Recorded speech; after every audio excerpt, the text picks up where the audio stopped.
Boa noite, boa noite. Abrindo aqui a live, mais uma live no Refúgio Memorare. Deixa eu aqui chamar o Felipe. Boa noite. Felipe, deixa eu achar o Felipe aqui para chamá-lo.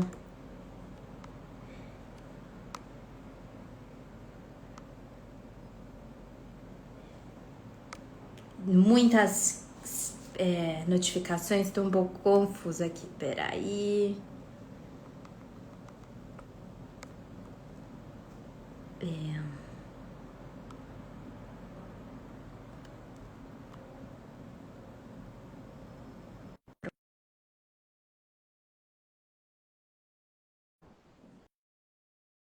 Já o convidei. Como é que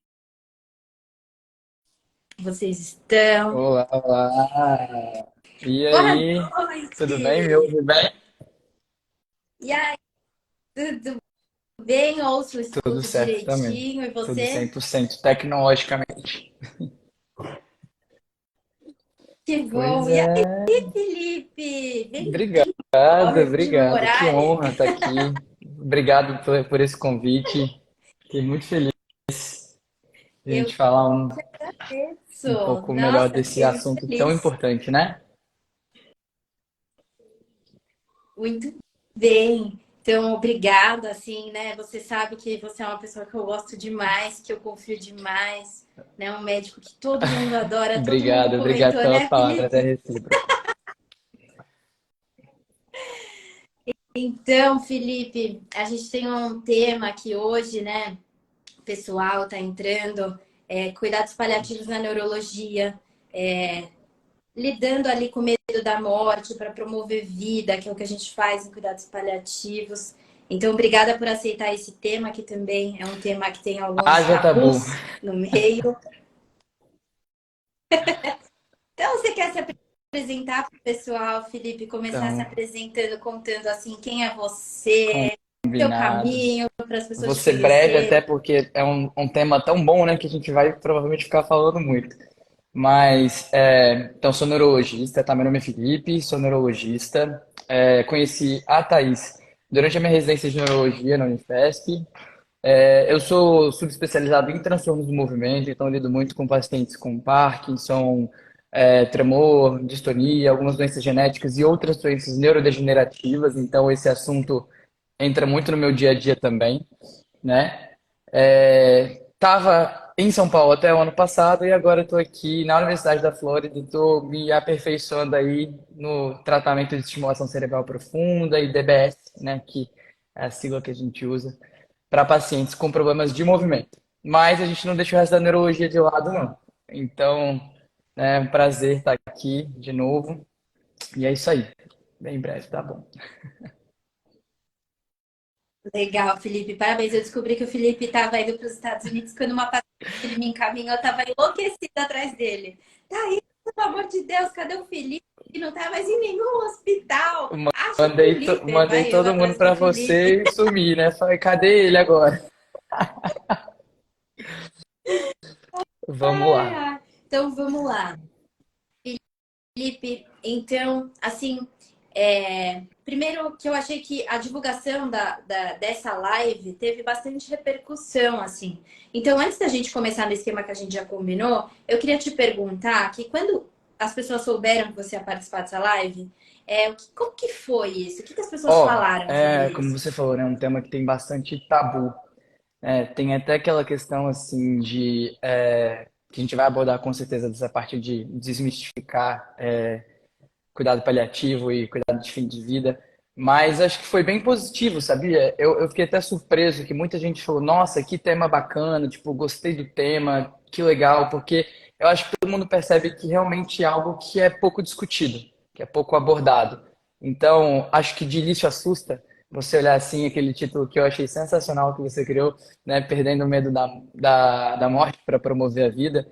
Mas acho que todo mundo para assim rapidinho e pensa que realmente é algo que é diferente, que, né, talvez não tenha ouvido antes nessa circunstância. E aí acho que o feedback foi bem positivo, tá? Achei legal.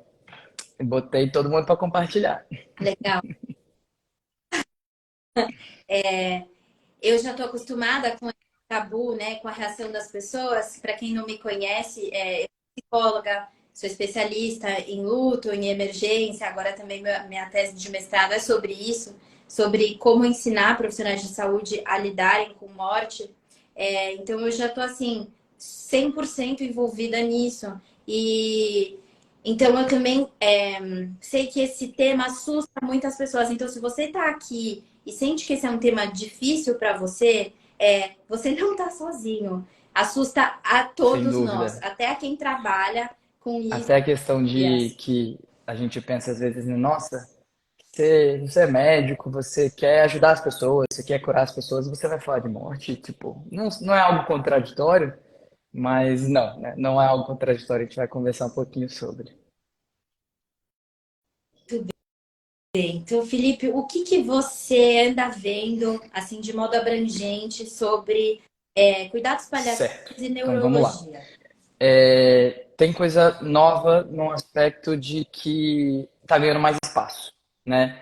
A gente ainda no meio médico, no meio de saúde, tem esse conceito de cuidado paliativo erroneamente como um cuidado de fim de vida, né? E não é a mesma coisa, né? A gente tem o cuidado paliativo que a gente pode e deve, desde o início de um diagnóstico de uma doença, principalmente de uma doença crônica, incurável, a gente deve entrar nesse assunto com o paciente, né?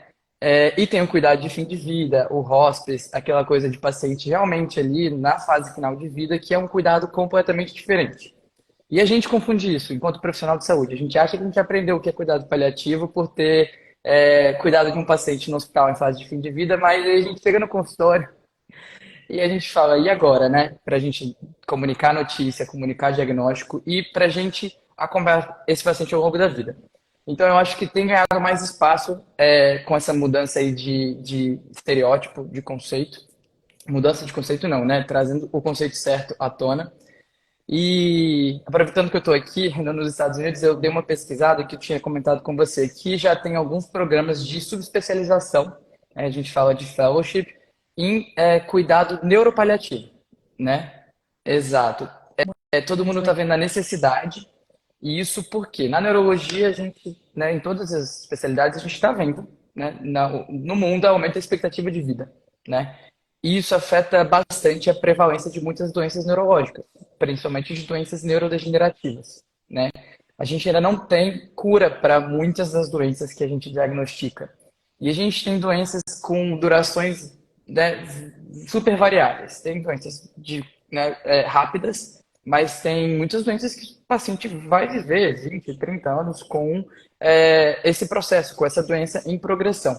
Então, viu-se essa necessidade desse cuidado especializado, né? A gente, em centros de maior volume, já tem um pouquinho, a gente já aprende um pouco a lidar, mas dentro da própria subespecialidade, então, eu dentro da sub de movimento com os pacientes com as doenças que eu costumo tratar e diagnosticar, os neurologistas que têm um enfoque maior em problemas cognitivos e demência nessa sub, só que acho que está generalizando mais, está sendo algo mais comum você ter essa formação possível para você desde a sua base, sem que você tenha que se subespecializar para aprender algo do tipo. É bem importante isso, né? Porque acho que aí a gente está falando de diferença cultural. Porque também, como se lida É, com morte nos Estados Unidos, pode ser diferente como se lida com morte no Brasil. E só ano passado, Felipe, que teve uma lei, implementação de uma lei, que colocaram o ensino de cuidados paliativos na ano graduação passado, de né? Só. medicina. No Brasil, só ano passado. Então, quando você foi falando, eu me lembrei dessa lei. Então, aí uma subespecialização e aqui no Brasil conseguiram uma lei ano passado. Estamos um pouquinho atrasados. Então, acho que entendendo que é um caminho no início, né? Para maior parte das pessoas e que é importante você trazer, então, também como que aí já tá rolando as coisas para a gente aqui Isso é acelerar algo também. que já existe aqui, não é completamente disseminado. Normalmente são programas que já são programas consolidados de ensino de cuidado paliativo que tem esse caminho voltado à neurologia, né? Mas uma outra coisa é que a gente tem já guidelines para alguns tipos específicos de doença, mais comuns e que a gente já sabe um curso, né? Então, por exemplo, esclerose lateral amiotrófica, é, demência, mas principalmente Alzheimer, a gente já está vendo aí guidelines na sociedade americana, europeia, de como a gente tem que abordar esse cuidado neuropaliativo nesses pacientes, não só na fase de fim de vida, mas como desde o momento do diagnóstico, né? E por todo o processo de doença. Então, acho isso legal que até para nossa conversa fui dar uma olhada o que, que já tinha de guideline, de conduta, né? Que a gente tem essa mania na medicina de procurar um artigo, de procurar um guideline, mas tem que lembrar que a vivência também muda completamente tudo isso. Mas é legal achar isso já, hoje em dia. Mas todo lugar que tem um guideline fala da necessidade de mais disseminação desse conteúdo, né, desse tipo de assunto. Apesar de já ser um grande avanço, a gente ter um material para ajudar quem não tem acesso a mandar um paciente para você, por exemplo, para ajudar. É muito importante, né, Felipe? Porque para a gente avançar em cuidados paliativos, os profissionais precisam aprender a morte. Não é sobre morte, mas muitos não chegam lá porque eles não se sentem mesmo preparados para conversar com um paciente num plano avançado de cuidados, que um dia esse paciente vai perder a autonomia dele. E quando ele não falar por ele mais, o que a gente vai saber? De desejos dele no momento da fase final de vida. Então, vou para a pergunta que me arrepia os cabelos em todas as lives. Felipe, você já teve alguma aula sobre luto, sobre morte ao longo da sua formação toda como neurologista e Ó, médico? eu vou Não só separar como por etapas, neurologista. então, né? Na faculdade de medicina, tanto da psiquiatria quanto, né, ali na psicologia, que a gente tinha ali uma interface, tem um curso ou outro, a gente aprende aquela coisa, né, que já não se usa mais, você pode falar melhor, de fase do luto. Na minha época, né, há uns anos atrás era o que a gente aprendia. Então, assim, durante a graduação eu acho que foi deficitário, sim, a abordagem global, tanto de ensinar o processo, não só essa questão de comunicação de má notícia, que a gente estuda até para passar na residência, mas realmente de você entender um pouquinho do que você vai passar lá na frente quando você começar a atuar, né? De não só passar a notícia, mas como que você vai lidar com a forma como a pessoa recebe a notícia e como você vai reagir a ter que dar notícias ruins também, né? Que a gente reage de formas diferentes a passar por isso no nosso dia a dia. Não é só, né, o paciente tem, obviamente, um fardo muito grande, mas você, enquanto quem está ali passando a notícia, também tem que aprender como é que você vai lidar com isso. Então, eu acho que essa parte foi deficitária na graduação. Na residência, eu tive uma exposição maior, né, a cuidados paliativos intra-hospitalares. A gente é, tem lá vocês rodando com a gente em vários dos nossos estágios na residência, isso ajuda bastante. A gente tem lá no Hospital São Paulo, tinha uma enfermaria, né, voltada para cuidados paliativos, mas é aquilo que a gente conversou. Então, intra-hospitalar, né, eu acho que tive sim uma vivência muito boa, tá? Talvez poderia ser um tipo de aprendizado melhor estruturado para ser algo mais continuado, né? Para a gente não aprender só com a vivência, mas eu acho que em ambos os aspectos, então tanto graduação quanto residência, é algo que precisa melhorar, que precisa ser abordado de forma mais abrangente. Felipe, até porque eu tenho falado muito sobre isso, quem são as pessoas que estão ensinando, né? Porque bom, eu sou especialista nisso, então é óbvio que assim como você na neurologia, eu corro atrás na minha área. Então, a gente estuda e como toda ciência vai se transformando. Então, fases do luto, né? A gente vê que muitos aprendem e hoje já não se usa mais, há muitos anos. A gente já tem pesquisas, se você for ver os grandes pesquisadores do mundo, eles não vão usar essa referência teórica mais. Já nos ajudou um dia, não nos ajuda mais. Então, um outro ponto que a gente tem no Brasil é quem que vai dar essas aulas, né? Quem é que vai? Porque as pessoas não sabem dar essa aula. Então, esse é um outro ponto, né? De o que se aprende. Será que está atualizado? Será que vai realmente ser de ajuda? Então, esse é um. A gente hoje em dia, só para vocês saberem, depois posso até conversar, a gente usa modelo do processo dual do luto, que é um modelo que fala que a gente está voltado hora para perda, hora para restauração e que oscila, porque aí os profissionais ficam querendo achar em que fase que o paciente está. Que a gente não entende nada, que a pessoa grita, chora, se revolta, um dia aceita, outro dia não E aceita. aí, Não é se, assim, Felipe? né, falando como alguém que já passou pela situação sem o preparo adequado, né? Que já tive que dar notícia ruim e falei, nossa, e agora, né? Você tem empatia, né? Não é todo mundo que tem, mas assim, pelo menos você tem empatia com a situação, isso já te ajuda, né? Essa, essa relação, porque você sabe que é um momento difícil, é um momento da perda, né? Falando já nessa fase final de vida, ou então de momentos de diagnóstico ruim mesmo, mesmo que ainda esteja muito longe do paciente morrer, mas realmente a gente ir despreparado é ruim para ambos os lados. É. Eu já tinha essa preparação porque na faculdade eu escolhi este caminho. Então eu tinha base porque eu escolhi. Mas quem não escolheu também se formou sem na psicologia. Acho que é legal falar isso. Não é só na medicina, em todas É. as formações em saúde que a gente sai este preparo. Aí joga um monte de residente, né, Felipe? No Hospital São Paulo, por Que exemplo, é, para lidar com casos gravíssimos, super complexos em vários aspectos, né? Médico, psicológico, social. É, sem dúvida. Pois é. Então, pessoal, vamos levantar essa bandeira para a gente começar a se movimentar para pedir por isso também, né? Para saber que a gente precisa, para nós mesmos, que a gente fica sofrendo horrores depois.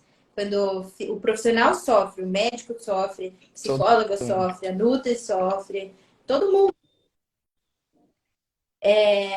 Manda Podemos ir para ver. outra pergunta, Felipe? Então, aqui no manual, eu li bastante sobre manual de cuidado. Gente, está até na minha mão. Quando eu fui ver o que, que eu ia abordar nessa live, eu li bastante sobre plano avançado de cuidados, né, Felipe? De como isso é importante para o médico neurologista. Isso foi de encontro com uma coisa que você falou que me marcou, que você... E o médico que fica sozinho no consultório.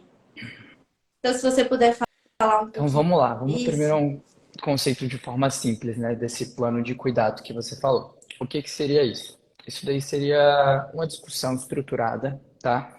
Na qual a gente aborda situações hipotéticas, mas hipotética não qualquer coisa, hipotética relacionada ao processo de doença que aquele paciente tem. Então, baseado no diagnóstico desse paciente e o provável curso que a doença pode ter, a gente tem determinadas situações. A doença pode evoluir X, Y ou Z, né?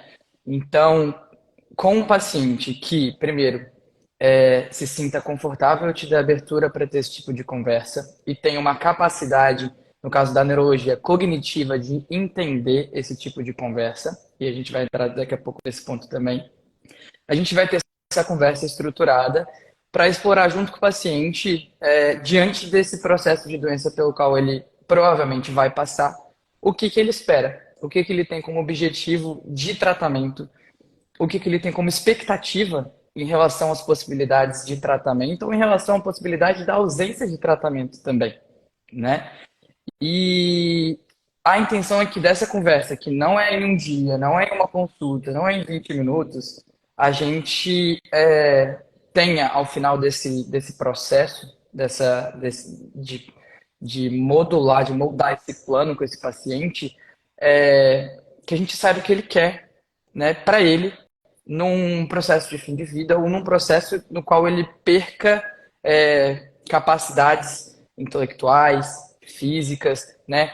É basicamente o que que você quer que seja feito com você no momento que aconteça isso, isso ou aquilo. né, que talvez você nesse momento não possa responder por você mesmo. Então, isso seria, assim, de forma mais simples possível, explicar o que que é esse plano de cuidado avançado. E aí entra a questão, só abrindo um parênteses, da questão da receptividade da conversa, porque não é todo paciente, não é todo familiar que gosta e que quer falar sobre isso. Por exemplo, em situações nas quais quero já começar esse tipo de abordagem, porque também não é assim, para quem está vendo, não é assim. O paciente chegou no seu consultório, se deu um diagnóstico, e aí, vamos conversar sobre como vai ser daqui a 15 anos, que talvez você não vai fazer isso, aquilo. Não, não é assim que funciona. Isso daí é um processo contínuo, né, de um relacionamento médico-paciente que você estabelece, não é uma coisa rápida, tá? Então, a gente vai ver a abertura e a receptividade, né, da família e do paciente, mas é importantíssimo que em pacientes que você sabe que lá na frente possam não ter a capacidade de decisão que agora tem, que você aborde isso, que você defina. Por vários motivos, mas um motivo muito importante que eu costumo falar também é melhor pro paciente, porque a gente vai estar respeitando autonomia, preferência, a gente vai estar vendo o que ele quer para ele, e a gente também vai tirar um fardo da família que às vezes vai estar numa condição de ter que decidir algo né, para alguém que ama, numa situação de completo estresse, de completa dificuldade, né, emocional. Então, a gente tem que pensar nesses aspectos, sim. Acho que você ia perguntar alguma coisa. Pode me interromper, que você viu o que eu falo. Não, já saiu da minha mente. Pode Então, é continuar. importantíssimo. Você tinha perguntado da questão, você tinha comentado da questão cognitiva, e isso daí acho que é um ponto principal na neurologia, porque a gente trata diversas condições nas quais o paciente tem um declínio cognitivo. E cognitivo, para quem não sabe, a gente está falando de memória, de capacidade de decisão, de capacidade de compreensão, de saber o que está acontecendo com você mesmo, né? De saber que você está doente. Então, o quanto antes você abordar isso com esses pacientes, né? Enquanto eles ainda têm essa capacidade, melhor. Até porque, Felipe, esses pacientes, eles passam por inúmeras perdas. E eu acho que é de grande valor, até para o vínculo profissional, médico-paciente, psicóloga-paciente, quando a gente fala, vem cá, a vida é sua, o que que você quer?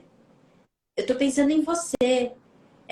Então, eu sei que provavelmente alguma coisa vai acontecer lá na frente que possa impedir você de estar ativo, pensante, como você está hoje. Eu me importo com você, né? Que a gente não pode retirar esses pacientes de um lugar Exato. central na vida deles. De desejo. Você pode desejar agora. O que que você deseja agora? O que que você quer? Porque são tantas perdas, tantos lutos nesses pacientes. Eu acompanho, hoje eu trabalho com oncologia, até comentei com você de um caso de. Glioblastoma. Ai, Felipe, isso, que faz químio. Então, são tantas perdas que a gente vai acompanhando e a gente vai vendo que, assim, o corpo não é mais do paciente que todo mundo toca. Então, as pessoas vão deixando de comer sozinhas, andar. Então, é um paciente super jovem. Então, os amigos estão indo para festa, ele não. Os amigos estão na faculdade, ele não. Tudo é ele não, sabe? E acho que você conhece muito melhor esses pacientes que eu, que é tudo o não. Então, o que que é, Exato. Você sabe? dá essa capacidade de decisão para o paciente, caso ele se sinta confortável, né? Eu acho essencial. E se ele não se sentir confortável, a gente não tem que se dar por vencido, digamos, e deixar de lado. Você tem que tentar entender o porquê. Isso é difícil para todo mundo. É a questão de lidar com a finitude, né? É algo inevitável, mas que a gente não gosta de falar sobre. E aí, exato, Emocionalmente, vai ter reação. Se chegar para mim e falar assim, exato. você tem uma doença neurodegenerativa, eu não vou falar, Exato. Então obrigada, doutor, vamos discutir. a gente não espera que a receptividade seja assim, nossa, vamos então conversar sobre quais as possibilidades do que eu vou deixar de fazer ou não. Não é assim, né? E é como que você aborda o paciente que vai fazer toda a diferença. o que você falou eu achei fundamental, essa questão de você perguntar, né, o que você quer para você, né? E aí entram algumas situações bem peculiares também, que é, às vezes, dependendo do diagnóstico. A família não quer que você converse com o paciente diretamente, né? E se o paciente tem a capacidade mental, cognitiva, de saber e opinar no que está acontecendo com ele, a gente tem que respeitar a autonomia do paciente em relação a isso também, né? E a gente tem que sempre conversar bastante, informar, falar sobre prognóstico. Não é. E isso daí, inclusive, é uma das barreiras que a gente estava falando no início, da parte médica. A gente conversar sobre isso não é a mesma coisa que a gente tirar a esperança de uma cura ou a esperança de uma melhora. Isso é um medo que eu Isso. já tive, que ainda, né, me cerca por alguns momentos, que você pensa, nossa, ele veio aqui para tentar melhorar, né? E durante esse processo de tentativa de melhora, você, né, se depara com uma situação na qual você precisa, né, explicar um pouco melhor as coisas. Aí você pensa, será que se eu falar isso ele vai achar que ele não vai melhorar mesmo, de que não vai ter essa cura, de que vai dar tudo errado? Então a gente tem esse medo de talvez disso ser um gatilho emocional para o paciente que vai fazer ele largar o tratamento ou algo do tipo. Só que eu acho que isso pode ser um gatilho se feito da forma errada, né? Da forma certa, a gente já tem vários estudos que as pessoas preferem, né, que conversem com elas sobre isso, que expliquem o que pode ou não acontecer, né, da maneira certa, né? Então isso daí também é um ponto bem importante. Isso, porque é assim, né? Se eu vou contar alguma coisa, até dei um exemplo outro dia que eu falei assim, se alguém chega para pedir para namorar com você e fala assim, ah, Thaís, não sei, quer namorar comigo? Eu vou ficar, não sei se isso vai ser bom. Se alguém falar assim, Thaís, quer namorar comigo? Sim, claro, você tá querendo. Então, se o médico, tirando de um contexto profissional, né, Felipe, para as Sim, pessoas também começarem a pensar na questão, se eu comunico inseguro, o paciente não vai se o primeiro sentir seguro. passo para você ter essa conversa é você saber o que você está fazendo. Por exemplo, eu enquanto médico, né? Eu tenho que ter uma noção do prognóstico, que é o quê? Que é como essa doença pode ou não evoluir. E aí, estou abrindo vários parênteses, mas é que não tem jeito, né? Uma conversa que vai puxando outras. E aí tem um parênteses na neurologia que é uma doença com o mesmo nome, ela pode se comportar de N maneiras em pessoas diferentes. Então, um paciente que tem Alzheimer não é igual ao outro que tem Alzheimer, um que teve Parkinson não é igual ao outro que tem Parkinson, as coisas não vão evoluir da mesma maneira, né? E isso também vai influenciar o modo como você vai abordar esse plano de cuidados com seus pacientes, né? Isso daí interfere bastante. Só ver aqui que subiu um monte de mensagem aqui da compreensão espiritual de finitude, que é muito importante. Sim, inclusive esse olhar, o olhar do cuidado paliativo, me corrija se eu estiver errado, Thaís. A gente pensa na qualidade de vida relacionada à doença, né? Mas a gente é uma abordagem não é nem que ela é multidisciplinar, ela é multidisciplinar e multidimensional, porque é física, é emocional, é social, é espiritual e envolve isso tudo. É essencial. Inclusive a gente tem vários estudos em questão de religião, né? Com melhora de qualidade de vida e é essencial. Então, os comentários aqui. É porque a gente vê quem é a pessoa, né? Então, a gente vai cuidar desse paciente de acordo com as crenças que ele tem, com a religião que tem.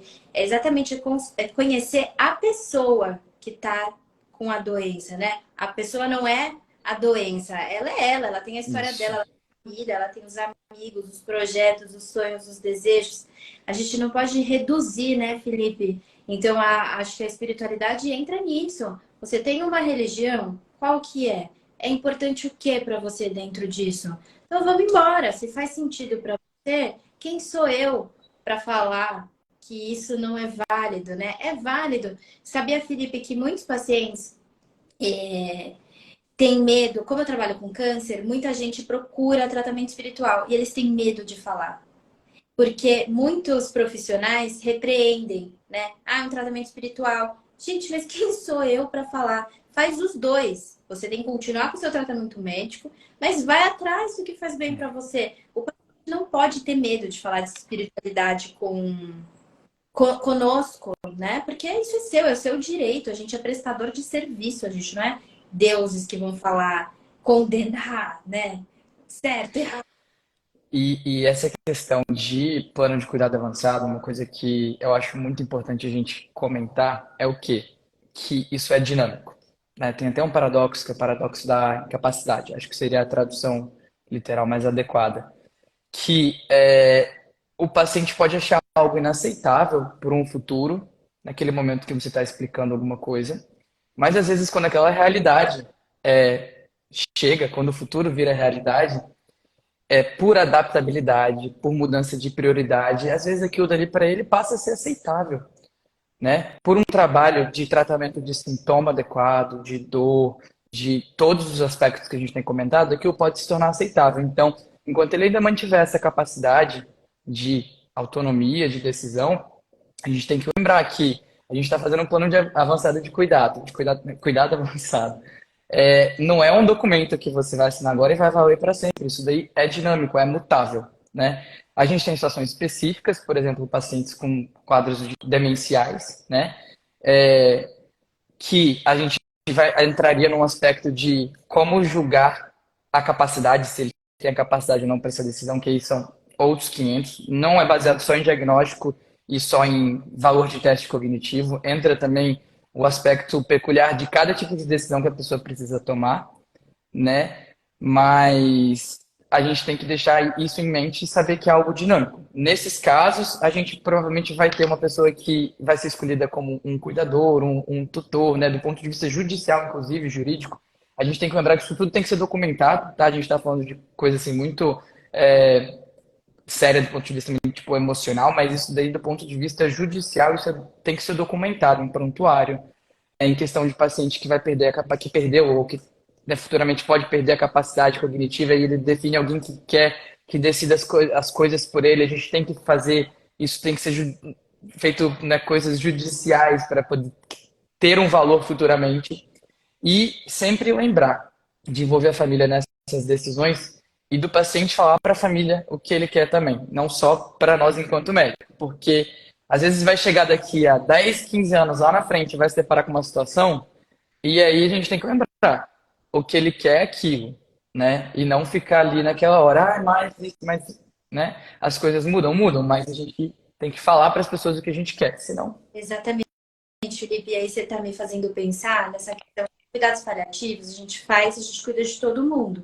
Porque um cuidador familiar de um paciente crônico, né, que fica às vezes acamado por anos e anos, ele precisa dos nossos cuidados. E se a gente também não entende de luto, para entender luto antecipatório. Então, quando aquele paciente morre, essa pessoa, ela fica sem chão, num grau. Por quê?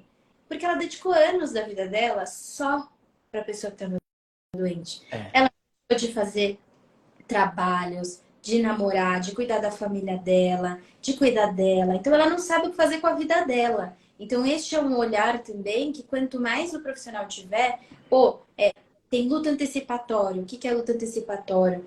Como que essa pessoa está vivendo? Como que essa pessoa vai começar a ensaiar ali a vida dela depois que aquele paciente morrer? Porque isso é protetor para a pessoa não ficar tão desnorteada e viver um luto que tenha complicações, sendo que a gente antes já podia ter cuidado num sentido de prevenção. Acho que isso também entra nesse plano de cuidados, né? Sem dúvida.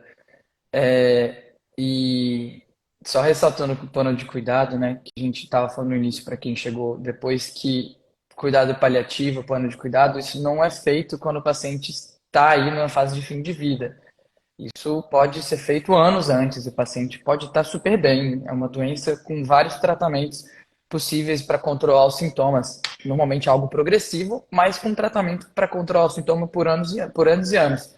E nesse momento que ele tem a maior capacidade de decidir as coisas por ele mesmo, né? A gente tem que normalizar esse tipo de conversa, porque isso não vai fazer a pessoa perder a esperança, né, na maior parte dos casos, se abordado da forma correta, né? Então, assim, tem que ser conversado. E, de novo, não é numa consulta de 20 minutos, não é num dia só que a gente vai chegar e falar, e aí, Thaís, vamos lá, você tem tal doença? Me diz aí que eu vou anotar. Você quer que eu faça isso ou aquilo quando tiver nessa situação? Não é delivery. E não precisa, a conversa, no contato com o paciente. Felipe, e eu acho que algo que dificulta o trabalho de todos nós hoje é as consultas estão ficando cada vez mais rápidas. É, isso está complicado. Esse tipo de cuidado que a gente está falando, eu acho que é o sonho de qualquer profissional que pensa um pouco nesse processo do cuidado integral, né? É muito difícil. Para quem não sabe, é muito difícil. Seja no privado é difícil, no público é assim, não tem palavra que descreva a dificuldade, né? Mas é difícil porque depende de uma série de profissionais e profissionais capacitados. Não basta você ter uma psicóloga, você ter um fisioterapeuta, você ter um neuropsiquiatra, qualquer especialidade médica. Se a pessoa não tiver um mínimo de olhar e treinamento, né, voltado para isso. A gente olha de maneira diferente essa situação. Então, acho que falta formação e acesso. Acesso, né? Isso é importante, que a gente está falando de vários cenários. A gente fez a residência, poxa, na Unifesp, um lugar super elitizado, hospital, escola, elite do conhecimento, né? Então a gente também teve um outro universo que vamos pensar Brasil afora. Então, se aqui era assim, o básico, imagina por aí. Então, tem pacientes que estão em paliativos que eles não sabem ler, escrever, É. né? E as famílias que são super vulneráveis socialmente. Então, é super complexo ser profissional de saúde no A gente Brasil. mal consegue fazer a necessidade do paciente, quanto mais de toda a família e cuidador, que o que você falou é muito importante, né? O cuidador e quem está em volta também. As pessoas, elas passam por esse processo juntas, só que de ângulos diferentes, né? Exatamente. Então, são vários cenários diferentes que a gente tem no Brasil, que é um país muito desigual. Então, acho que a gente passa também, cuida de várias pessoas em níveis socioeconômicos diferentes, tem que ter um olhar amplo para cuidar de todo mundo dentro da realidade da pessoa, né? Exato. E aí, próxima pergunta.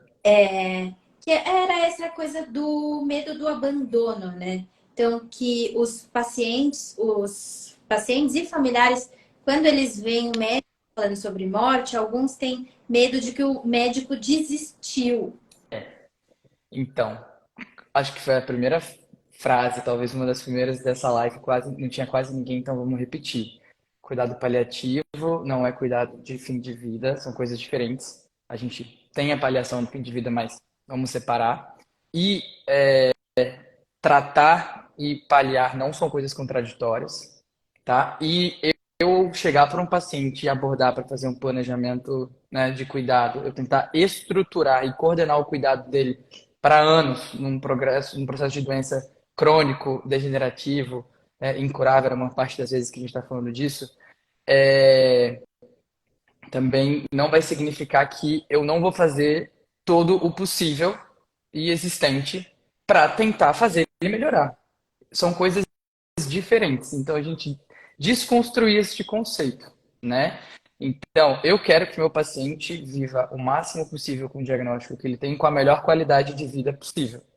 Se é uma doença, isso foi uma das coisas até que, engraçado, me fez, antes de eu entrar no mundo da neurologia, eu pensava, todo mundo pensa sempre em curar, curar, curar, né? É uma coisa que a gente entra na faculdade pensando, mas e quem que vai pensar também em trazer um conforto maior para situações nas quais a gente ainda não tem cura? E a gente tem que ter esse pensamento. E eu lido, por exemplo, muito com pacientes com doença de Parkinson. Eu vim para cá, estou longe da família de todo mundo para aprender novas terapias. As coisas avançam numa velocidade muito grande.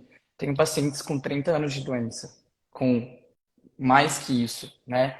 Então, a gente tem que saber que são processos longos, né? Conversar sobre uma coisa não quer dizer que eu não vou tratar, né? A gente tem que desconstruir isso de uma vez por todas. Não é acelerar o processo de morte, né? E nem deixar de tentar atrasá-lo. né? Tem uma frase que eu amo, Felipe, que é: vamos falar de coisas difíceis enquanto tá tudo bem. Porque Isso, se falar de coisas difíceis enquanto tá tudo bem já é difícil, imagina em um momento em que realmente não tá tudo bem. Em que as pessoas estão muito vulneráveis emocionalmente, que qualquer gota d'água, depois de anos vivendo este processo, gera uma explosão, né? Parece que vum. Então, assim, aquela pessoa não vai aguentar decidir aquilo, lidar com aquilo em um momento que ela tá muito fragilizada. Então, essas conversas ao longo de tantos anos, elas são pro bem, né? Não é para desistir, é justamente isso. porque eu me preocupo tanto com você, eu quero cuidar tão bem de você, que eu preciso te falar a verdade, né? Sim, exato. E aí que entra aquela questão também de que o que aconteceu com fulano não vai acontecer com você. É, Por isso que é algo dinâmico, né? Isso daí é o processo de relacionamento que você tem que criar com quem você for ter o seu tratamento, independente da doença que você tem. E é aquela questão também que você falou que a gente estava falando antes das barreiras. Agora eu vou falar mais do ponto de vista, né, médico, dos elefantes brancos que a gente tem dentro do consultório. A gente até falou um pouco, mas essa questão, assim, a gente ser relutante de comunicar algo doloroso, né, achando que isso vai ser um gatilho emocional. O desconforto de muito médico, eu já tive isso, hoje em dia bem menos, mas de falar sobre problema futuro, sobre como algo pode vir a acontecer de ruim ou não, sobre morte, né? Então, isso tudo a gente tem que ir desconstruindo de alguma forma e lentamente, né? A gente tem sinais, digamos, né, durante o processo de doença, que inclusive são momentos nos quais a gente tem que aproveitar para poder falar de como algo pode evoluir ou não e introduzir esses assuntos. Então, né, algo que vai acontecendo nesse processo de que você segue o seu paciente, você não vai despejar esse balde de água fria de uma vez só, até porque isso não é certo. Você vai pouco a pouco conversando sobre assuntos diferentes, possibilidades diferentes, né? E aí vai acho que ficando algo mais natural. porque vai ter reação emocional, né, Felipe? Sem Acho que dúvida. é o grito, é o choro. Então, eu tô sozinha com o paciente, chorando e gritando muito na sala quando eu comunico algo. O que que eu faço? Porque nenhum protocolo, vamos ser sinceros, né, Felipe? Nenhum É, não, protocolo dá conta de uma pessoa gritando não. ensurdecida na sala. É desesperador. Então, a gente vai criando defesa, né? Então, médicos criam defesas e tem que criar, né? Mas vai criando defesa porque não sabe o que esperar, não sabe o que fazer. São pouquíssimas aulas e realmente cursos e coisas que ensinem técnicas efetivas, né? E se eu não souber de jeito nenhum lidar com sofrimento e com morte, como que eu vou conduzir o meu paciente por um caminho seguro? Não vai dar. Aquilo vai ser muito assustador para mim. E o que você falou de abandono me fez pensar também numa situação que é a seguinte, né? Que como a gente tem pouco treinamento nessa área e existem ainda no Brasil pouca disponibilidade de médicos que fazem cuidado paliativo de qualidade, né? De fácil acesso, tem muita gente que faz um trabalho de excelente qualidade, mas falando em questão de acesso,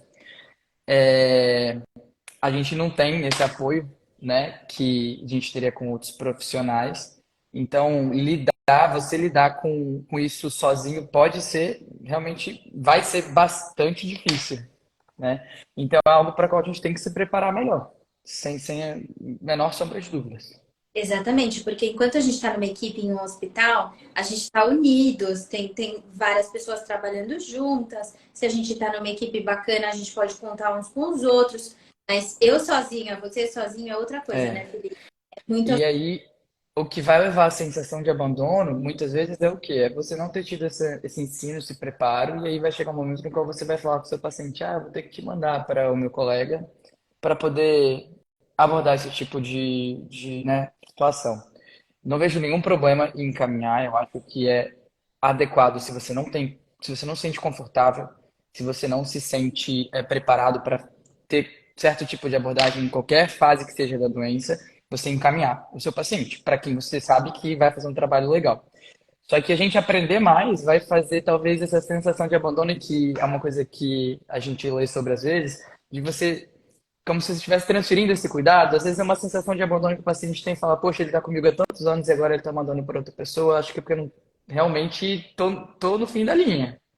Então, assim, você conversar desde o início sobre isso, às vezes criar uma relação de cuidado com uma equipe para quem você futuramente vai mandar esse paciente, já faz toda a diferença. Até na receptividade dessa pessoa em relação a qualquer tipo de proposta que a equipe venha a ter. Eu tô Então, pensando, pode falar. fazendo ou não você essa abordagem, eu acho que tem que ser algo integrado desde o início do cuidado, para a pessoa ter mais conforto quando lá na frente precisar, ela ter confiança em quem ela vai encontrar também. Que eu tô pensando no tempo, que o tempo tá a favor das doenças neurológicas, porque tem tempo, então, para esses assuntos. É, Diferente de outras especialidades em que às vezes as coisas correm muito rápidas. a gente acaba, na neurologia, assim, a maior prevalência, vamos assim, restringir para o consultório, né? Quando a gente faz esses diagnósticos, são doenças que vão levar um tempo, sim, né? Algumas muito tempo para chegar a uma fase de precisar desse plano de cuidado avançado. Tem uma variedade infinita, então não dá nem pra gente citar, mas como eu falei, tem doença de 20 anos, tem doença de 1 ano, tem doença de 3 anos. Mas a gente também tem a neurite hospitalar, que pode ser tema de outra live, né? Que aí já é um momento muito mais agudo, aí é uma situação completamente diferente, né? Que é o paciente que às vezes teve um AVC, o paciente que teve um acidente, que teve qualquer problema ali agudo, e aí já é uma abordagem diferente. Então a gente está conversando aqui, pessoal, numa situação mais assim, né? Nada tranquila, só que prolongada num consultório. Pois é, porque é muito complexo também cuidados paliativos, essa coisa de reduzir, né? A gente tem uma tendência a ser redutor nos nossos pensamentos. E não, a gente tem que Sim, ampliar e pensar que são várias fases que os pacientes vão passando, cada paciente é cada paciente, e que a gente tem que realmente ter paciência. Acho que esse tema, Felipe, exige muita paciência de é. todos nós, né? E eu vi que teve muita gente, muito colega médico, pessoal do Hospital de Festa que entrou aqui, mas eu vou falar para outras pessoas que às vezes não tiveram a oportunidade. Opa, calma aí que eu apertei alguma coisa aqui. Tá me ouvindo ainda? Ouço. Eita, calma. Pessoal, se vocês tiverem coisa para comentar, Não. e Eu acho, até esqueci, perdi o fio da meada aqui, que eu cliquei no botão para ver um comentário, foi, opa, vou sair da live, quase. Mas tá, pode até, ó, perdi o fio da meada e daqui a pouco vai voltar, porque era algo importante. o pessoal tá comentando aqui, né, enfim, de como esse tema às vezes é também pouco abordado. E aí essa falta de espaços para a gente conversar abertamente sobre isso e se colocar, porque exige uma vulnerabilidade, né? Para a gente estar aqui falando sobre isso, a gente vai enfrentar vulnerabilidades nossas, medos nossos. E a gente sabe muito bem, né, Felipe, que também não tem muito espaço para a gente falar dos nossos medos, É, das nossas verdades. A gente tem que ser sempre forte, o melhor, inabaláveis. Isso não é sinal de força de modo algum, né? nenhum. Mas ó, vou falar o que eu lembrei, o que eu ia falar antes.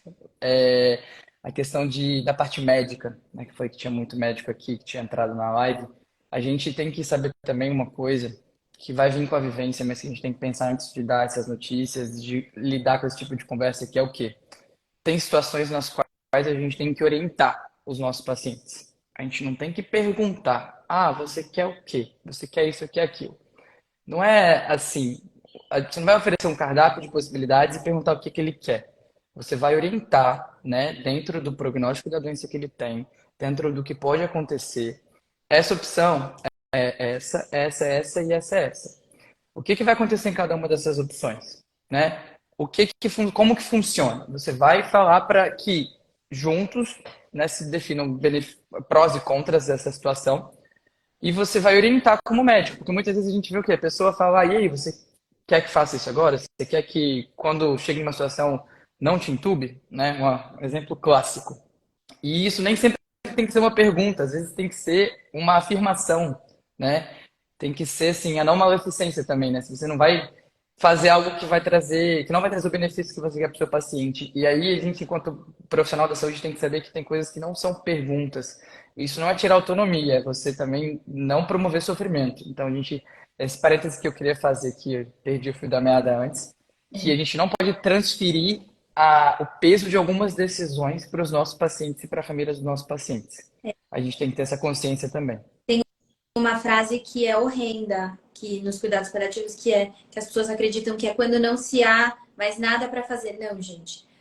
Tem muita coisa para fazer, sempre, só que a gente faz o que vai ser bom para o paciente. Então, é isso que você está falando, né, Felipe? Então, olha, entubar você não vai ser bom para você. Por que que eu vou fazer isso? Eu É, tenho esse curso disponível, mas se na minha avaliação não vai ser bom, por que que eu vou fazer isso para você? exato. E aí não transferir esse peso, é um peso, né? Esse peso dessa decisão, às vezes, para uma família que já está ali num momento muito delicado, todo mundo sabe, já passou, sabe como é mesmo sem ter passado um pouco. Você não vai transferir essa decisão, né? Isso daí é uma indicação médica. Em muitos casos, nessa fase existem as indicações médicas. Então, não, isso não é indicado, né? Não é. Quer que faça? Tem que lembrar isso também, que isso depois é um peso que ainda vai para o seu consultório para ser trabalhado. E depois entra a segurança do médico. É isso, né, Felipe? Então, se eu Exato. vou matar o paciente, eu também não vou não fazer isso. Então, Sim. quanto mais desmitificar, conversar sobre isso, falar sobre o medo das pessoas. Então, eu tô com medo de falar para o paciente que não tem indicação de intubação, né? Eu tô inseguro. Vamos falar sobre isso, gente. Vamos abrir cada vez mais espaços de educação que sejam acolhedores para que os nossos pacientes Sim. tenham profissionais emocionalmente resilientes, né? É, sem dúvida. Papo muito bom, gente. Estamos terminando. Alguém tem uma pergunta? Manda aí, gente. Dessa vez eu vou mexer sem quase sair. Mas muito bom mesmo. Isso dá pano para manga. Se a gente quiser ficar falando aqui, eu já falo muito. Você já não fala pouco também. Então, você vê que já até perdi o fio da meada aqui em algumas situações. Você começa no assunto, mas é o que a gente falou no início. A gente fala tão pouco disso que quando a gente tem uma oportunidade de falar um pouquinho para as pessoas que vão estar ouvindo a gente agora, quem for ver a live depois, a gente já quer falar tudo. Mas aí Pois é. eu vou até fazer, ó, mais um parênteses, eu rei do parênteses hoje. Fazer propaganda já do curso da Thaís, para quem está aí na live. A gente falou 1 hora, com 53 minutos agora sobre isso. Tem um curso inteiro, né? Tem um curso, e esse curso surgiu justamente disso, Felipe. Depois da pandemia, eu trabalhei muito em hospital e a gente teve que treinar todo mundo, né, para lidar com morte, porque ninguém sabia. Numa pandemia, pouquíssimas pessoas tinham esse conhecimento. Isso me angustiou demais, né? Então, eu fiz esse curso online, chama Morte Lutual no Hospital. Tá com cupom hoje de 30% da escola de neuro do Felipe também, né, pessoal? Isso.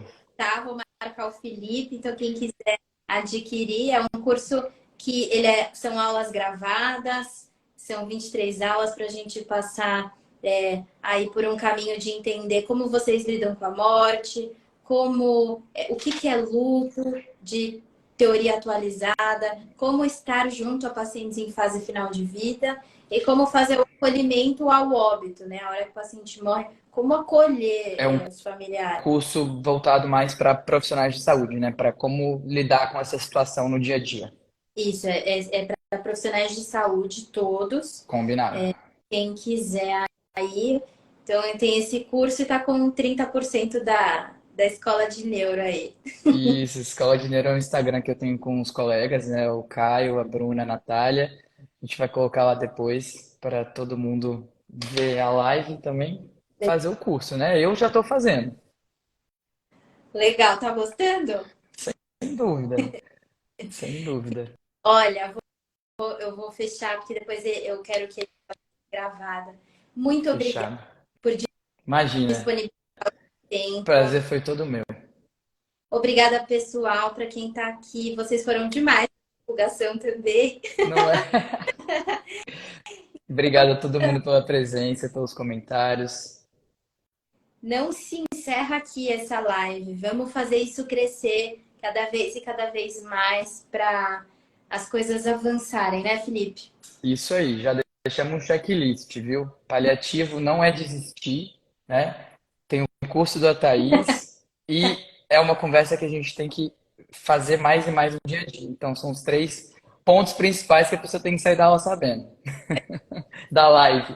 Felipe, então, olha, um abraço, Outro. um bom tempo aí, você, sua namorada, a noiva, né, Felipe? Aí nos Isso. inscritos, que seja tudo muito legal e a gente vai tocando. Isso aí, isso Então aí. Se tiver a próxima, é só falar que a gente agenda. então tá bom. Prazer, gente. Obrigado, Thaís, de novo. Beijo. Tchau.